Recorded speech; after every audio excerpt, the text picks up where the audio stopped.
Hello and welcome back to the Vital Premier League podcast, your Premier League podcast from the writers from the Vital Network. I'm Ash from Vital Newcastle.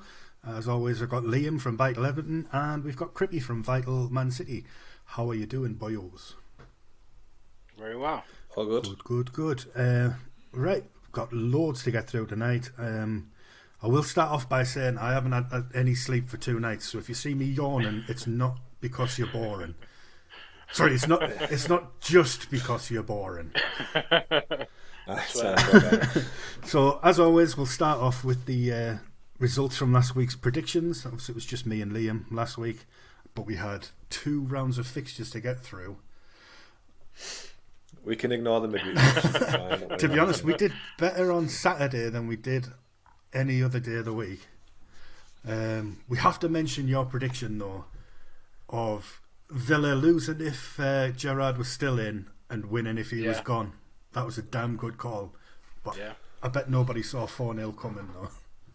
Not a chance. No chance. There was only one result that we guessed correct, and that was last night's at West Ham. I got the 2-0 right. We got a few... Sorry, that was the correct score, wasn't it? We got a few correct results. Liam, you got 11. Not bad at all, mate. And I got 10 points, and that included 1 correct score, so that was crap. So I was absolutely terrible. But there is one I've had to make a note next to, and that was Southampton versus Arsenal, the 1-1 draw, because I said last week, and I quote, if they're going to slip up, it's not going to be against Southampton. I need sacking, don't I? That was terrible. Well... But we've got the resident soothsayer in this week, Crippy, so he's probably going to get them all right come the end of the podcast.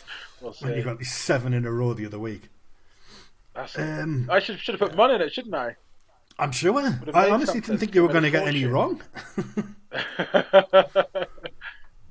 Right then, so we'll crack straight on with the talking points. First on the list is let's all have a bath in Ronaldo's tears. What a stroppy little git he is. Was he refusing to come on the other day and then got told to train with the reserves or something, and now he's managed to weasel his way back in? Liam, what's your thoughts? He just needs to grow up. He's supposed to be this role model for everybody, and I mean we said about last week about Klopp kicking off at the fourth officials and stuff like that, but Ronaldo is the role model for anyone that wants to be a footballer. Him and Messi are the 2 people you want to be. And if the kids are looking up saying, well, he's not training, so why would I? He's not going on as a sub, why would I? It's not what you want your kids to do, is it? Really at the end good of the point. day. And it's not his first time either. No, he's always at it. If things don't go his way, then he just buckles and becomes a sulk. Yeah, well, I mean, Neville said it yesterday on, was it yesterday or was it on Sunday? Whenever it was, when he was having his Barney with Roy Keane. It was on Saturday. Yeah, I mean, I want to laugh at Hasselbank for that though. Did you see the when he was sat in the middle again? He was trying to get his piece in, and he was going, guys, and at the end he just goes. But no, he just needs to grow up. It's a joke, but I think Neville's put it right. They just need to get rid of him. I think so. World Cup comes and just get rid. It's a win-win for all of them, isn't it, really? He doesn't want to beat United. United don't really want him. And I think he cost Solskjaer not his job, but his transfer targets when he was there. Because obviously he would have had his plans of who he wanted to sign, but you can't turn down Ronaldo, let's be honest. But it completely changes your game plan, doesn't it? That's true. He wasn't a priority, was he? When they realised they could get him, they went all out, and then, like you say, that stopped them getting somebody else that probably was a better fit. Definitely. What I think's mad though with the Ronaldo saga is, I don't know if you guys have noticed this, but the media have been very kind to him, considering that he's basically refusing to play and do what his contract obliges him to do. I don't know many other players that would get that kind of treatment from Sky Sports pundits and whatnot, but he's refusing to play a game, and then he's leaving matches early, stealing the headlines away from the team, and yet the pundits are like, oh yeah, they should have sold him in the summer. I was like, yeah, but let's also talk about the player here. He's disrespecting the club that he's meant to be a legend of, and he seems to get a free pass because they have access to Ronaldo and they do all their little media bits and bobs throughout the year with him, don't they? It seems that they just don't want to tell the truth and say, no, he's in the wrong here, and he deserves to be punished severely for it. Yeah, it comes from the fact that he's labelled as like one of the best players of all time, and he's in the Premier League, and they just want to cling on to that as much as they can. Absolutely. So they just try and make sure that he never looks like the villain, so that he hangs around and makes Sky Sports more money, basically. Yeah. I will say... Well, it was a bit like when Harry Kane, when he tried to force his... I don't know if he tried to force a move, did he? But so he pretty sort of did, yeah. That he didn't turn up for training and stuff. But he got a little bit of slack. But that was only from... Was it Gary Neville and Carragher, maybe? I can't remember. But it wasn't anybody else. It was all like, because he's England captain. Yeah. He's the media's golden boy. Wants, but yeah, well, I mean, any of the people down south are the media darlings anyway. But... yeah. Sadly it is. Absolutely. Sadly it is, yeah. Do you think it's tarnished his reputation at Man United now, then? He nearly joined City. I don't think so. No, that's the thing. He legitimately was in talks to join City before he joined United too, and that would have probably killed his reputation with fans. But I still think fans probably dislike the United's ownership more than they dislike Ronaldo's conduct. Good call. So that saves him, I think. Really good shout. Right then, we'll move on because, like I said, we've got a lot to get through, and I'm going to come straight to Crippy on this one because you've lost your manager. Won 4-0, and now you've got a world-class manager on his way in November. How are you feeling about that? Pretty excited that we got Unai. I was pretty surprised. I was wondering who we were going to get, because I was thinking this is an interesting time to fire him because there weren't any other Premier League managers that had the sack that I thought we could snag. So I was like, But to get Unai when he rejected Newcastle was surprising because I thought he just wanted to stay in Spain. But the thing is, though, actually, you must be happy because Eddie Howe has done a better job, hasn't he, than Unai probably would have done. Oh, yeah, totally. I'm over the moon with Howe. I just think Emery couldn't handle Newcastle, so he's taken an easier job. Well, maybe he thought that... I don't know if he thought that Newcastle wouldn't... I don't know. I maybe just didn't see the rise of Newcastle that would happen in such a short space of time. Yeah. He thought he probably couldn't, like you say, he couldn't get enough players in to change them quickly enough to change their fortunes. But I am happy he's coming in. I'm not expecting him to pull up trees at Villa. I think the squad's good, but probably going to get 10th maybe with him, which is fine. He'll come in and we'll defend better. We probably won't be that exciting to watch because his teams aren't always the best to watch, but we'll be resilient more, which is what we need. We won't concede as many goals. So I'm pleased to see him in, and I think that if you're going to sack Gerrard, bringing in Unai is an improvement. So it's a good move from the board. Yeah, I think it's going to be a good one. Liam, what are your thoughts? I just can't wait for the first evening game for him to go. Good evening. That's all I'm looking forward to. That is it. Nothing else. Don't care. But how long did your laughing attack last when Gerrard was sacked? I woke up and I saw... Well, when was the rumour at first? It was before... it was on the weekend, weren't it? Or was it Tuesday or something? I can't remember. It was Tuesday when they played, wasn't it? And he hadn't... I think they pretty much sacked him in the dressing room. Yeah. So they sacked him on Tuesday night, didn't they? After the game, pretty much. But yeah, so when I woke up the next morning, seeing it straight away, and I was just like, yes. But then I looked in got a fancy football group chat. Like 99% of them have never been to a game, and someone put it in, and there was a United fan who put like a crying emoji. And I was thinking, what? And I just put a love heart, so I was like, yes. It's got to damage his dream of going to Liverpool. It's just a weird one. It's just such a weird one because he's had so much money to spend at I want to say so much money to spend at Villa. Sorry, not Newcastle. He wanted his targets. He's got his targets. He got Luca Digne sold. Yeah. Was it Matt Target? Yeah, just go in and come in straight away. Coutinho, when he had Buendia and all those players. It's just a weird one. Like, you're saying ruin his reputation. He had it easy at Rangers, but I mean, either of us could go up to there. Even Paddy could go to Rangers. he'd walk it. But do you know what I mean? It's an easy league. It's a two-team league. Exactly. I will say that what you should do now is what Eddie Howe did in his downtime after Bournemouth and travel around and learn for some managers. Yeah. Because obviously this is the game he wants to be in. He wants to be a manager. So go and learn it and be good. I think He got chucked in the deep end and went straight to Rangers. Thought he was brilliant because, like you say, anyone can manage Rangers. And now he's just had a reality check. Paul Lambert studied hard when he got sacked from Villa, and even during his time there, he's a humble manager who realised he wasn't the best manager, but what he could do is study the game more than anyone. And he went to Germany to learn from better coaches than him.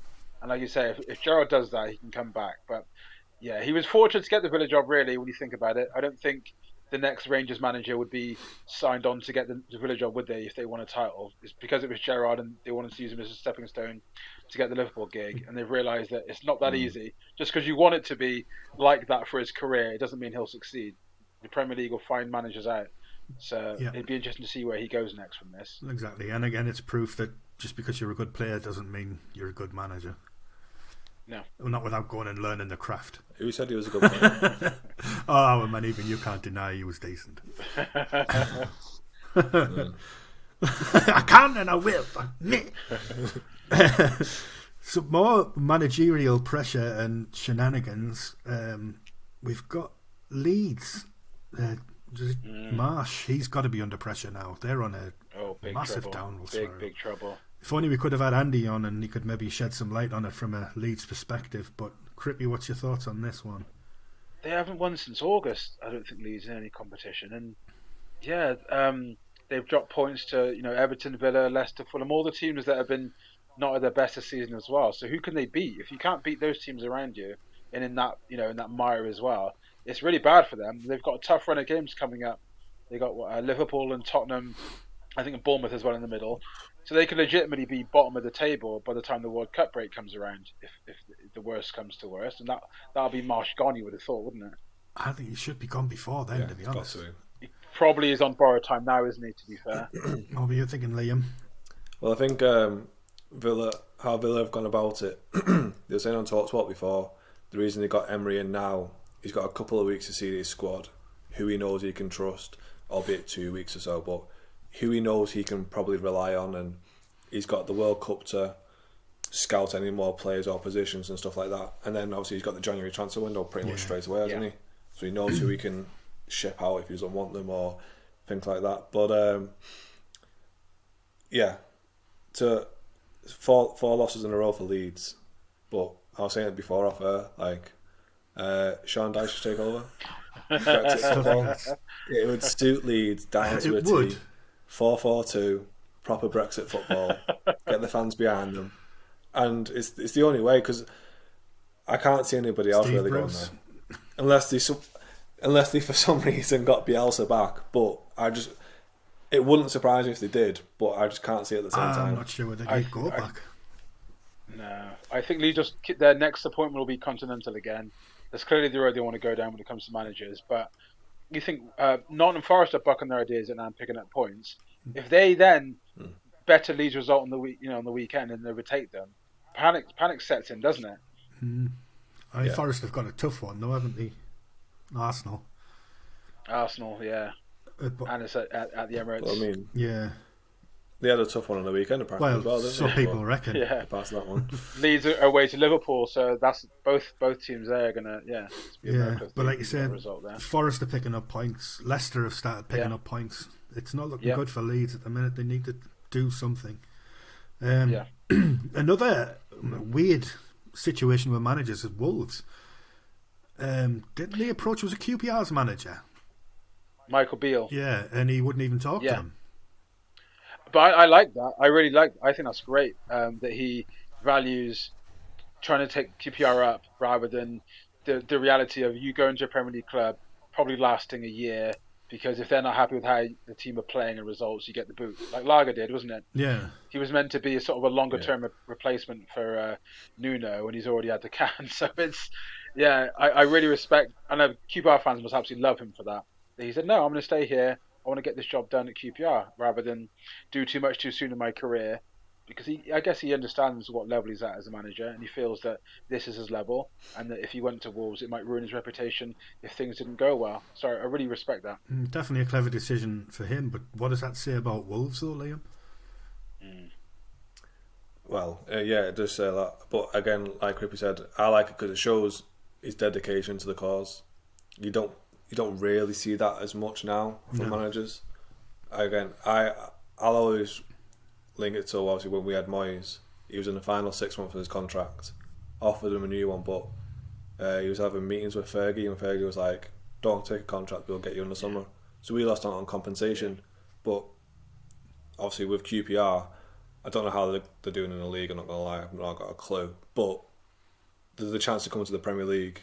He's thought of the bigger picture, and he knows, like Crippy said, last 12, 18 months at a push, or stick with QPR and actually try and prove yourself as a manager in a different league, and then you might get a better job at the end of it. They're top. QPR are top. Oh, they're top of the table. Right. So that's another reason, that's why you want to see what they can do this season. It's got to feel better getting promoted with a team you're already at than skipping that step and jumping up to the Premier League with, like you say, a team that's got a bit of a reputation now for cannon managers. Yeah. But wasn't there also talk of Nuno going back? Yeah, I did it. Talk about lack of ideas. I know. Yeah. I mean, Nuno was linked with us before we got, I think it was before we got Benitez, actually. He was linked with us. I mean, I kind of wish we got him in the end, But he didn't exactly do great things at Tottenham. Nuno's he's the manager of the Saudi Arabian team now. Is that where he is? So he's completely dipped out of Europe, and so it's really his career has just sort of plummeted very quickly after. I mean, I'm not going to sit here and slag off Saudi Arabia, No, that's bad. That man, I thought he was just out of a job. Oh, I see it now. He's playing the long game, isn't he? So he goes to Saudi for a couple of years. And he waits for Eddie out to get comes in. Yeah. And takes them back down to the Championship. What an absolute guy he is. I will say for Wolves quickly that I do. I like that they're just going to say, okay, Steve Davis, just take charge until the new year, and we'll revisit. I like that because it's worth biding your time to get the one you want rather than to rush an appointment and then you're stuck with them for a year. They're just hoping that they're not in trouble in the league by the time the new year comes around, because they're not having a good season. There is that fear of relegation. It's not beyond the realms of possibility that they could be struggling by the new year. No, not by any means. They scored 5 goals all season, Wolves, so that they really are in dire straits. I know, it's bad, isn't it? 5 goals in 12 games. Ouch. That's horrendous. That's a shambles. They're just looking at me. Prediction. Is that the worst in the league? Yeah, that's the worst in the league. Then Forest have had 8 goals. I mean, to be fair, I've got Diego Costa up front, let's be honest. Like, how old is he? He's knocking on a bit. Yeah, he's in his 30s, yeah. But they've just been panned so often on Wolves side without really getting a lick in with the other teams. So, yeah, it's a risk, but I do respect them biding their time, because as you know with Eddie Howe, if you get the right appointment in January, it really can change your season. Oh, yes. So there's plenty of time for them to turn things around. Definitely. Yeah, definitely. That's going to be an interesting one to watch. Right then, we'll move on to VAR. Had a nightmare at the weekend. Yeah. We'll start off with the weirdest one, which is the Douglas Luiz yellow card to a red card, back to a yellow card. I mean, embarrassing. What I've seen it in real time, and I don't see any movement of Luiz's head. No, it's just pigeon chess, isn't it? Yeah. Two guys pigeon chessing each other, and then Mitrovic embarrasses himself by going down. It's like, mate, you are a big guy. And you're going down to that. And he probably was embarrassed that the guy got sent off in the end, because it was an awful decision. Oh, yeah, it was absolutely awful. It's the fact that VAR bumped it up to a red. Liam, this was your point, so do you want to go over it a little bit? It just made no sense. So we have VAR to fix the clear and obvious errors. Again, we don't know what clear and obvious is, evidently, because VAR deemed us a red card, but then the FA, who use the same things as VAR, have gone, well, it wasn't, so they've taken the suspension off of him. And unfortunately for Gerrard, that was his last game, and that could have been the game that either kept him on the job for another week, or ultimately got him sacked. It's these are the fine lines of VAR, and it makes no sense at all. But I mean, there was one in our game where luckily we had VAR, because our second goal, Gordon taps it in, and the referee flags him offside, and he's a good 4 yards onside. And it's like, how do you even come up with that perception that he's offside. But if we didn't have VAR, he would have disallowed the goal. It's just ridiculous. Like the referees cannot make a decision on their own anymore. They're literally banking on the mates bailing them out, or if they know they've cocked up even worse, they know it's just going to be. Sometimes they're not even going to get bailed out because the referees are on their sides, in my opinion. I mean, did you see the West Ham one yesterday? Yeah, we're going to come on to that because there's a lot of things to cover around that West Ham one that we can group together. With the Douglas Luiz one, do you think that's the case for having referees having a time limit when they look at VAR decisions? Because the more you look at it, the more I'm sure referees see something that isn't there, and they look too intricately at something, and they, like I say, they see something isn't there, rather than just say, right, you've got 30 seconds, you can watch this with two different angles, then make a decision. And I'm sure if they'd seen that, they wouldn't have been given the red. If you keep looking and looking and looking, you're going to find something absolutely, eventually. Yeah, absolutely. And I don't understand why we keep slowing everything down, all the replays. I was just going to say, I thought the whole purpose of it was supposed to be, it's in real time, it's in real motion, it's live to an extent, no slow-mos. But everything we see now on Sky and BT, it's slowed down. Everything you slow down looks like a foul. Yeah. No matter what it is. So it's we always say, obviously, laughing and joking, it's the big six, but it's a joke. Like, it's ridiculous. Like, I can't stand it. But at the same time, sometimes I think it's been worse from an Everton point of view than it has benefited us, especially last season. Yeah. So Bournemouth manager came out this week and said there's been 10 VAR incidents since he took over from Scott Parker, and every one of them's gone against them. Wow. So yeah, there's definitely some kind of bias. I mean, Newcastle's goal on Sunday, the first one, the Callum Wilson one, which we'll come on to in a bit, VAR tried their damnedest to get that overruled. They looked for an offside, they looked for a handball, they looked for a foul, and they just couldn't. Yeah. And that's that top six bias that people say it doesn't exist, but it clearly does.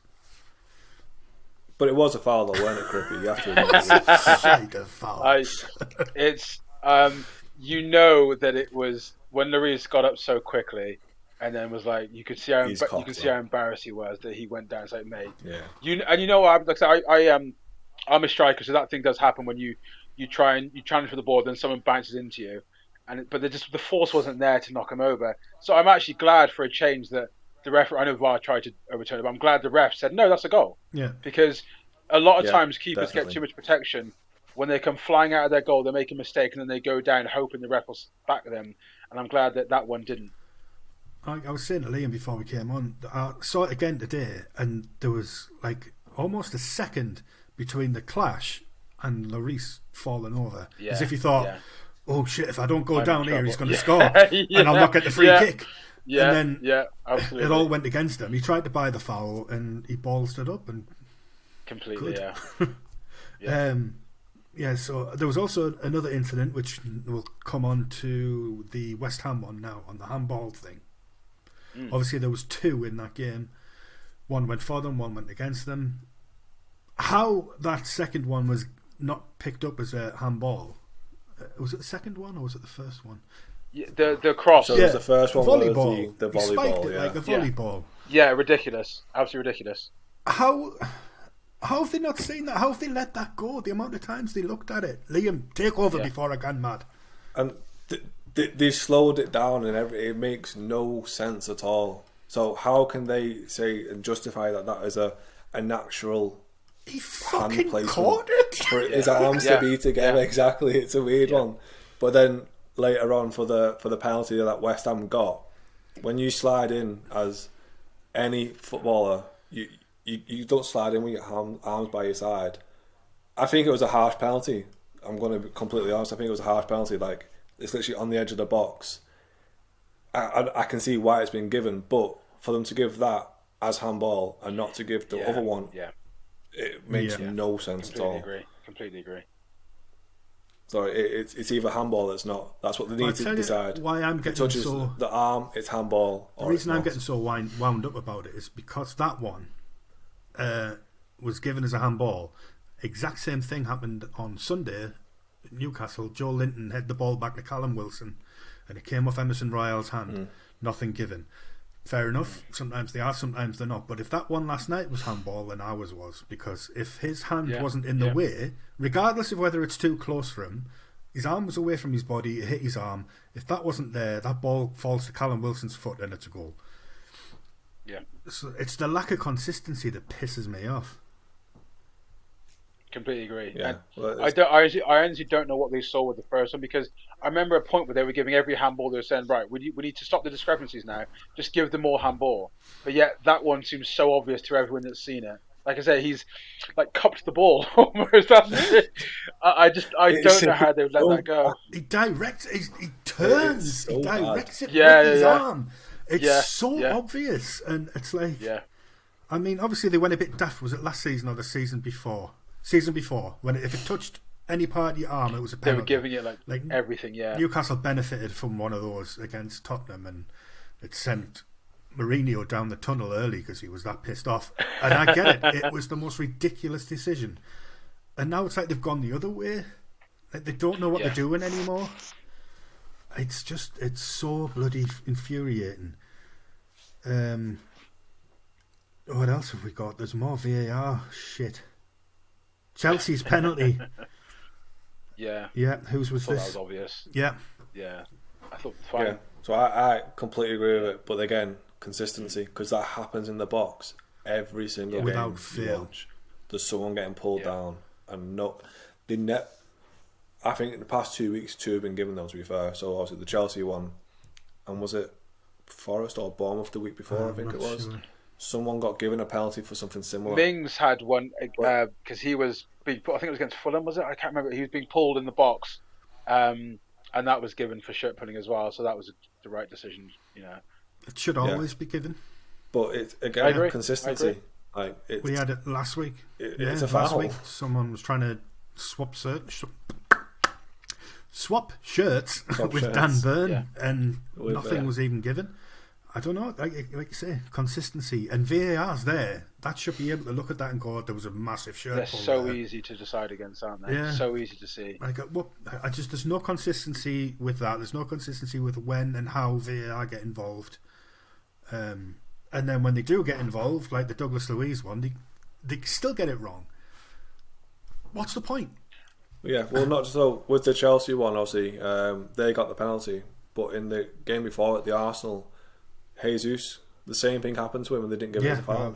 Oh yeah, I had words on. So again, consistency, and if they get that decision, I think it's already 1-0 at that stage, and Arsenal pretty much out of sight at 2-0 because they were all over Southampton in the first half, and in the second half it was a different team that turned up for both of them. But it's consistency.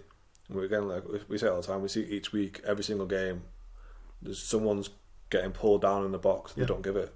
And the only way they'll stop doing it in the box is if they keep giving fouls, keep giving penalties. I know the fear from referees is that they'll be giving a penalty in every game if they give it, but that's how you're going to cut it out of the game. Yeah, exactly. Because defenders know that they rarely get given, so they know they can get away with holding, and until you're going to be eagle-eyed and give it every time, it will stop.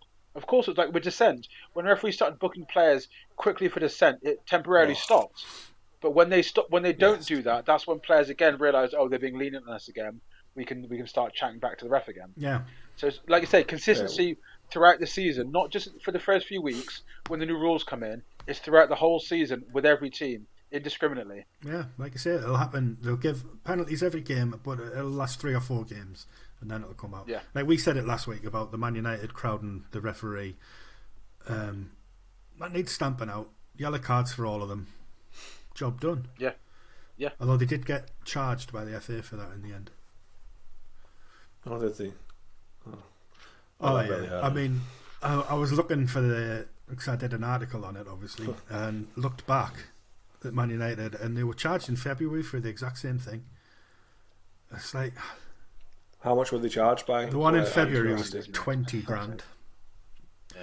Which, is really going to dent the pockets of Man United. I know. It's It's ridiculous. a sub goalkeeper's weekly wage, isn't it? So yeah, that's not going to. An academy player. Yeah.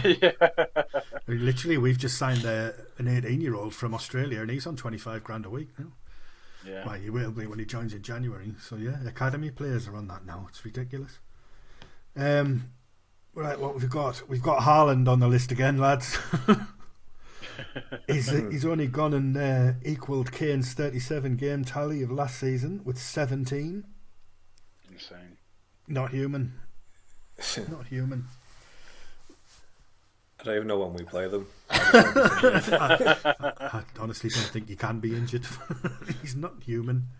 I mean, the only thing I'm looking forward to it, I'm not looking forward to it because I want to say, like, Tarkowski, he just reminds you of Burnley. Like, that's why he was at Burnley. But him, Lewis Dunk, Dan Burn, like, just proper English centre halves, I think they'll just whack him once. And I want to see what he's got. Yeah. Do you get what I mean? Just someone go through him because I don't think anyone's done it because yet. they're all too bloody scared He's of a him. big boy. Yeah, I mean, yeah, it'll take some doing. You have to catch him for one and obviously get close to him to do that. But I'm pretty sure someone can just do it within the first minute. Vinny Just take one Jones for the team. Just get in 2-footed. Take the card, but it's just also make him looking nose out in for the that game. trigger.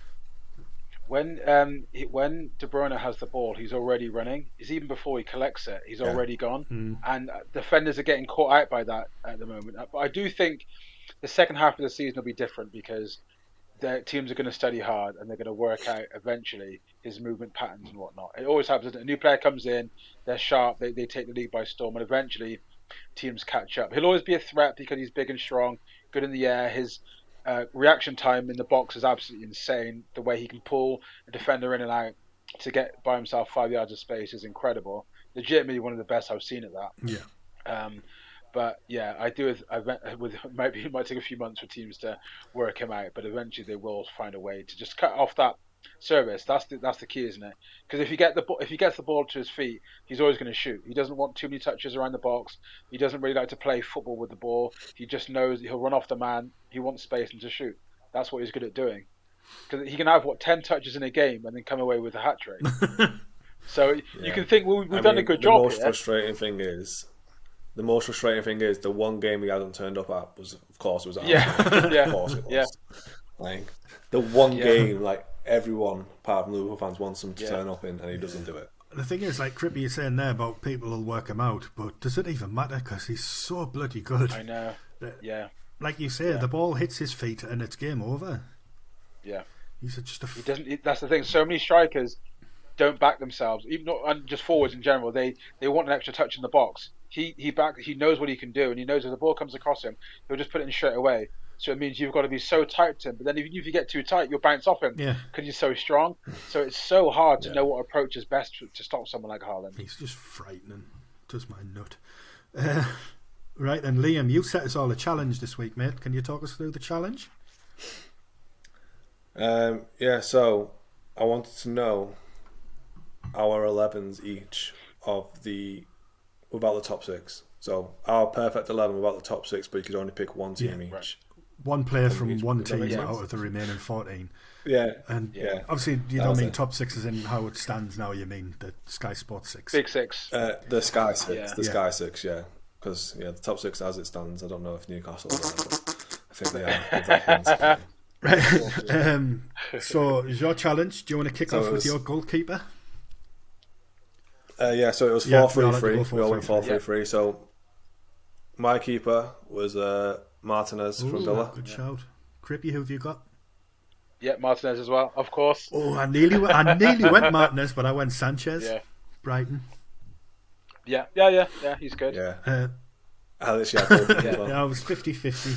It's because Villa were on the TV. I thought I'll go with Martinez. Didn't end up with anyone from Villa, I don't think, in the end. I wonder who Ash has got a right back. I wonder. I didn't. Because no way. Because I could only pick one player from one Newcastle. player. Oh, of course. So my right back was Luke Erling. Okay, yeah. Sounds like him. That's a strong reaction. That's terrible. I did my defence last. I didn't have many teams to pick from. Yeah.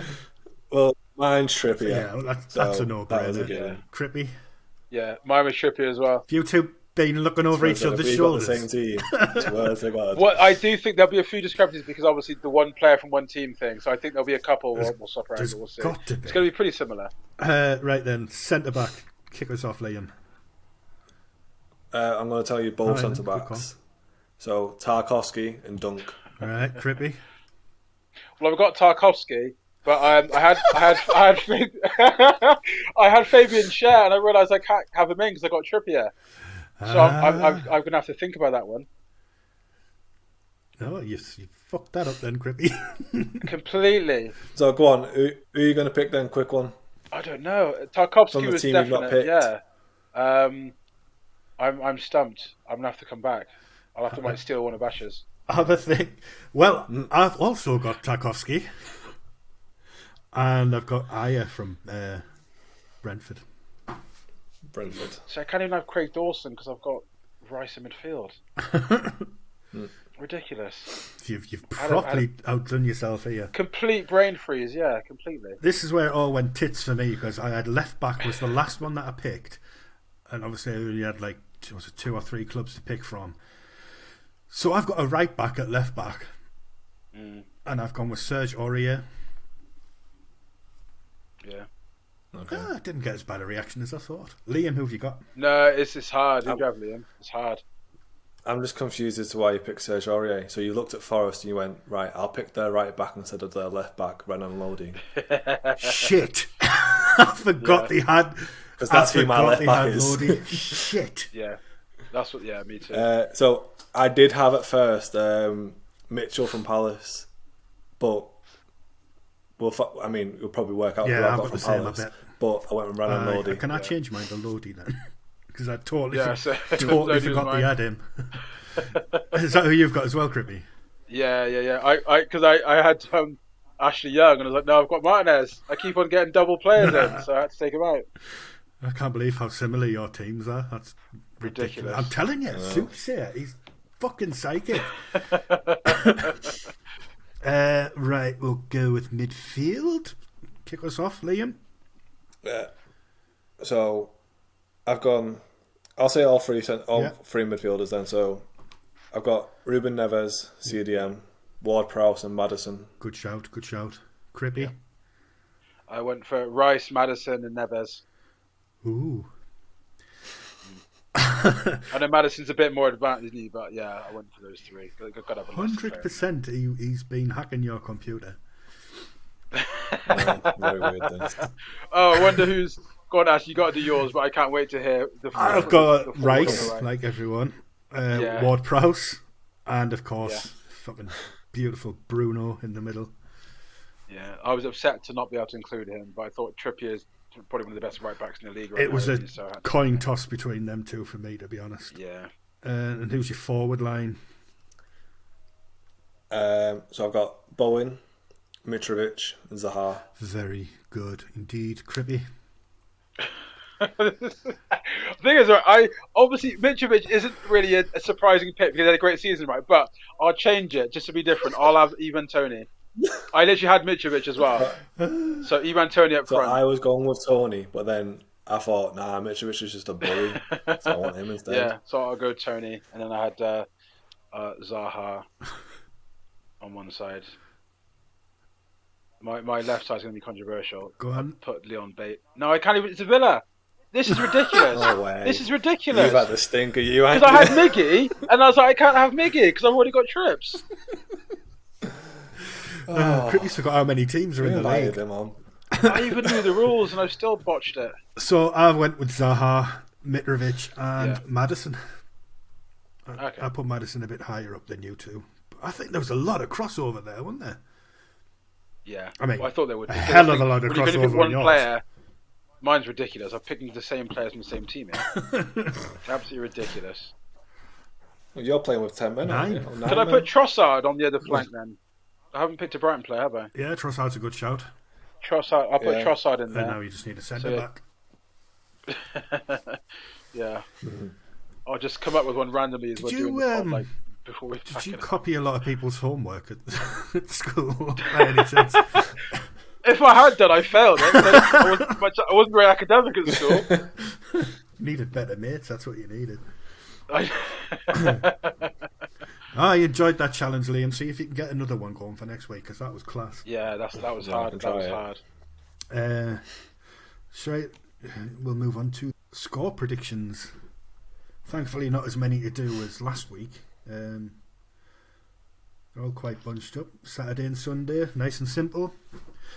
Crippy, kick us off. You being our resident Man City man. Leicester, Man City. I went 2-1 Man City. I don't think it'll be easy because Leicester are decent at home. Man City sometimes if you're away, but I've gone for 2-1 Man City win. Liam, what have you got? I'll go 3-1. I've got 2-1 City. Looks like it's my computer he's hacked into for this one. Bournemouth and Spurs. I'll kick this one off. Spurs are shite. Bournemouth also shite, so I've gone 1-1. Liam. I'm going to go 2-1 Bournemouth. Spurs aren't that. Bournemouth have been decent this season, you know.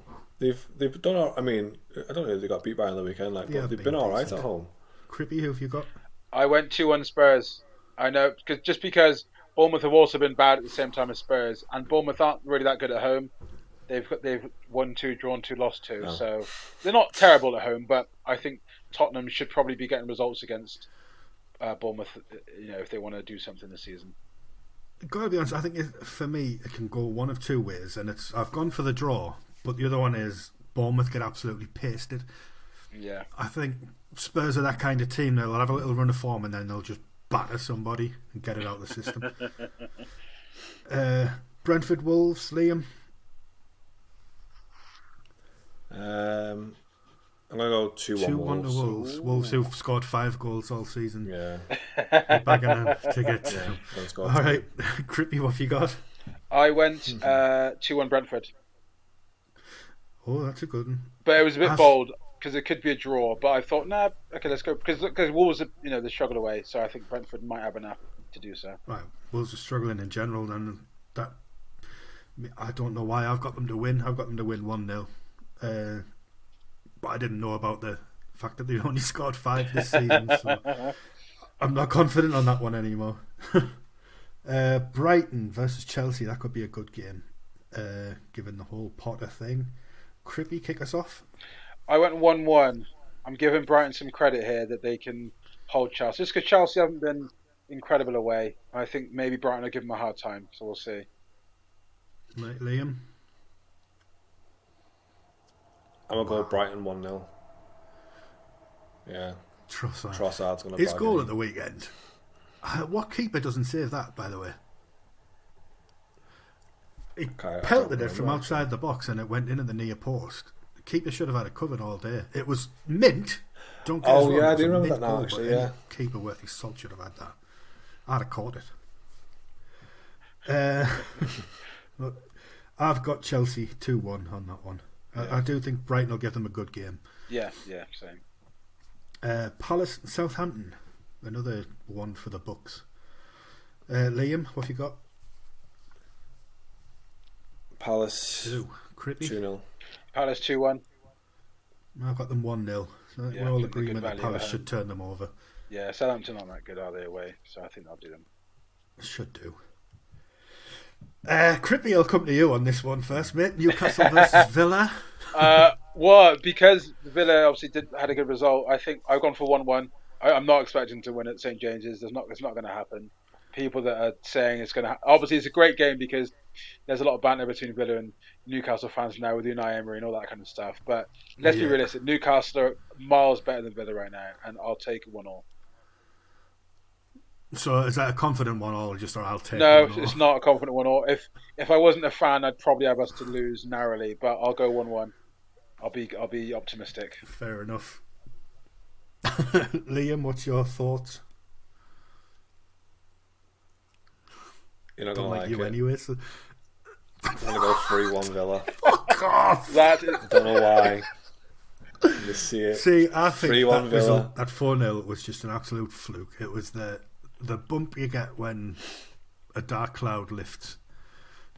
and I think they'll come back down to earth. I think we'll do them 3-0. Now I've said that, I've probably cursed them. But 3-1 Villa. Fulham versus your lads Everton. What have you got, Liam?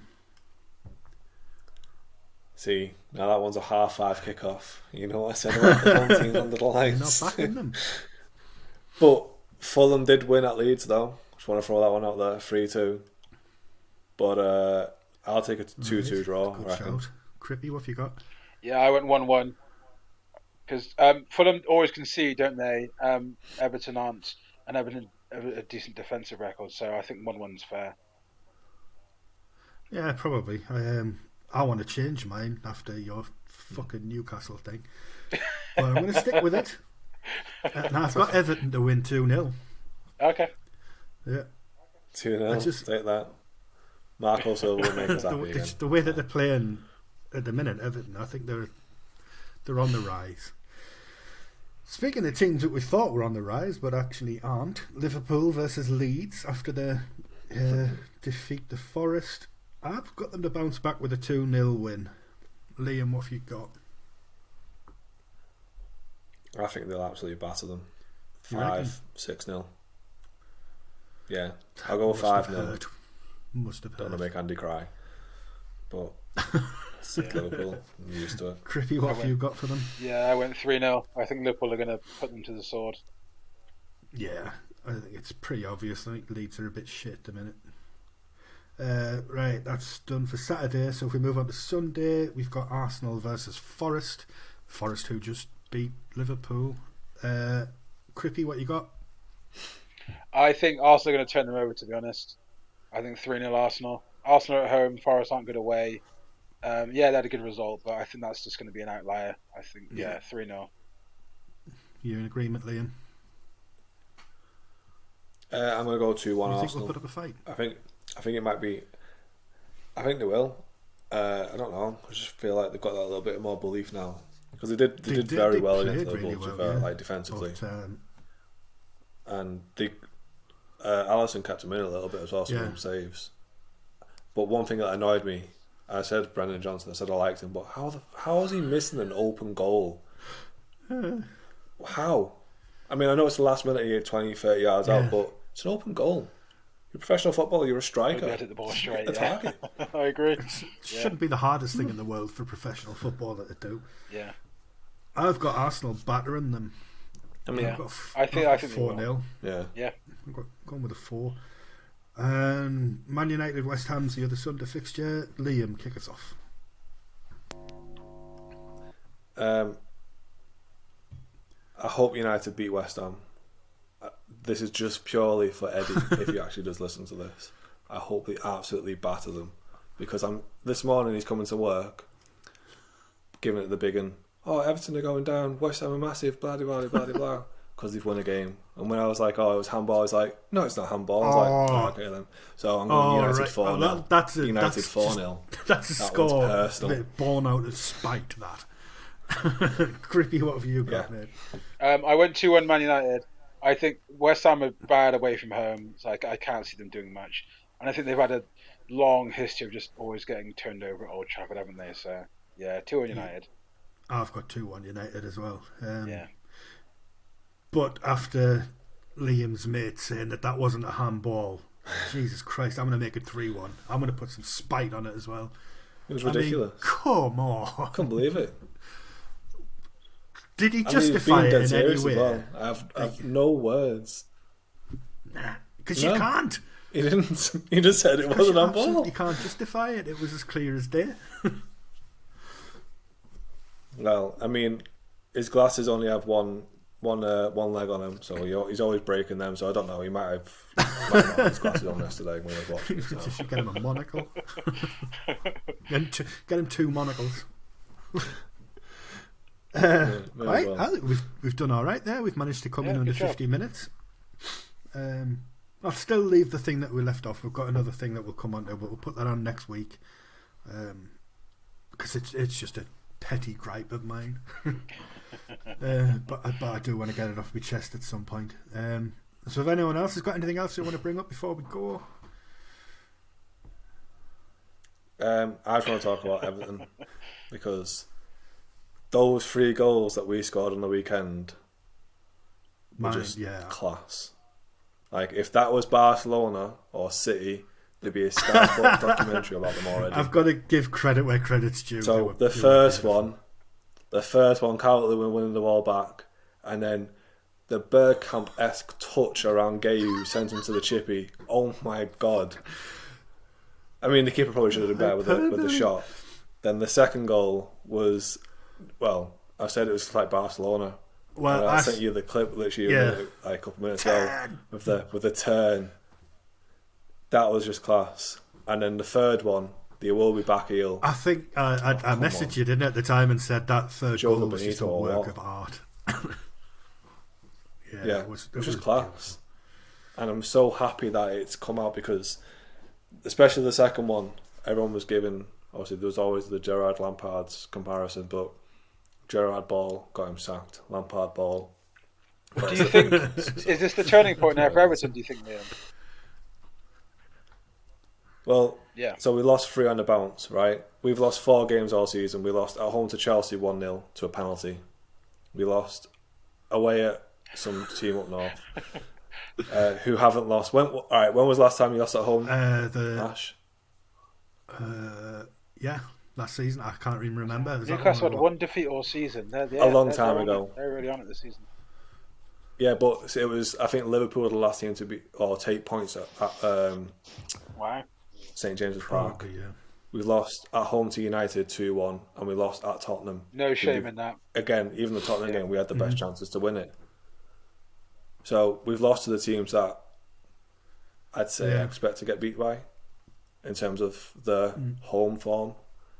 We probably should have done a better about United, but we've picked up points away at Brighton, Leeds, which was a tough game. That was a Tuesday night. That's why I backed you for a 2-0 win on Saturday, because I do think you've turned a corner. I think Lampard's got you playing now.